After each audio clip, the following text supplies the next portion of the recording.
was the light at the intersection of Jackson Avenue and Savage Street. Now, I've been going through this intersection hundreds of times, either on the way to my parents' house or into Grand Haven, which is the sister city to Spring Lake, Michigan, where we lived. And Grand Haven had all the beaches and all the marinas, and it was where I lived. And again, I went through this intersection so many times, but there's one day in October of 2005 when it was more than just an intersection. Me, my son, and my mother were at the intersection light in my car. There was a giant inflatable pumpkin in the passenger seat next to me. Let's put a pin in that for a second. There was 3 cars ahead of us waiting for the light to change. And I was looking back at my son, who was sitting behind me in his booster seat and talking about his day in kindergarten when I heard the noise. I didn't see what happened at first. I later learned a woman who was driving a Volvo, she thought the light had changed, and so she pulled into the intersection in front of a SUV, a Cadillac Escalade, pulling a 25-foot cabin boat. He hit the back of her car, and he lost control, and he smashed into a chiropractor's office, like their storefront, across the corner, and his boat ended up in the outer wall.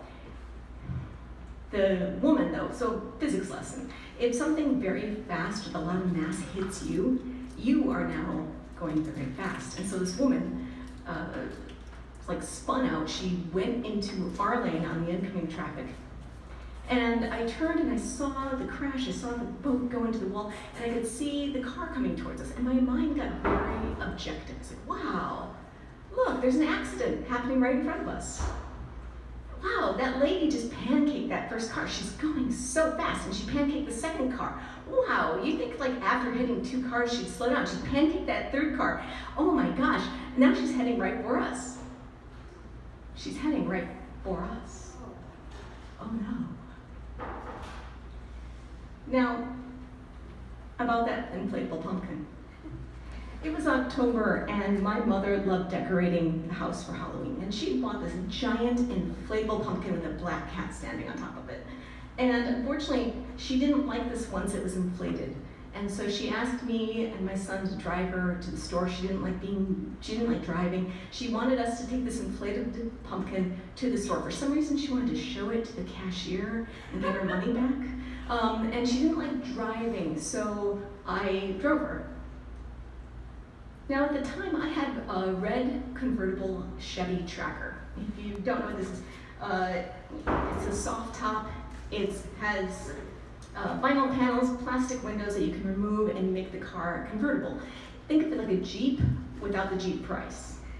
And it was 2005, everybody had a Hummer. I wanted to be higher off the ground, so if I had an accident, it'd be okay.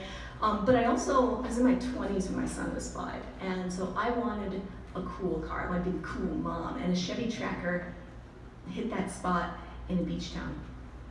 Now, pumpkin didn't fit in the back seat, and so I had to stuff it in the front passenger seat next to me, and my mother sat in the back with my son. And as we were driving, my son was telling me this story about his day. His kindergarten teacher was teaching him how to write the letter T, the capital T and the lowercase t. And to teach the lowercase t, the teacher asked, who goes to church? You create the T like you create the cross. And my son said he was the only one in class that didn't raise his hand. So he was asking me, why don't we go to church? Now, Spring Lake, where we live, it was a very Christian area.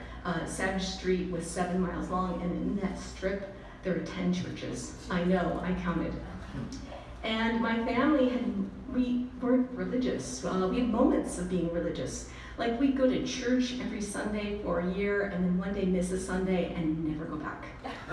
Or my mom was like, let's read the Bible every night. So we read the Bible, and we got to the end of the Bible, and that was it. I became Catholic in my teens, and that whole sex before marriage thing, well, I was a single parent, so. I have beliefs. Among them, the idea that separation of church and state is important. And so I was very angry that my son's public school teacher had asked about church when I heard the crash. And like I said, the Volvo was coming right for us. and she pancaked the cars in front of us. And I knew with a soft top convertible and my mother and son in the back, this was not going to be good. But there was nowhere to go. There's nothing I could do. So I closed my eyes, I gripped the steering wheel, and I said, oh God, please don't let us crush her. Don't let her crush us. And like I said, the Volvo had been airborne. After the third car, she hit the pavement and her brakes worked. And so she hit our front bumper. We jolted backwards. The back end of her car went up, and then it came back down, and it stopped. It was completely silent in that intersection for a full minute. And then I heard, oh shit!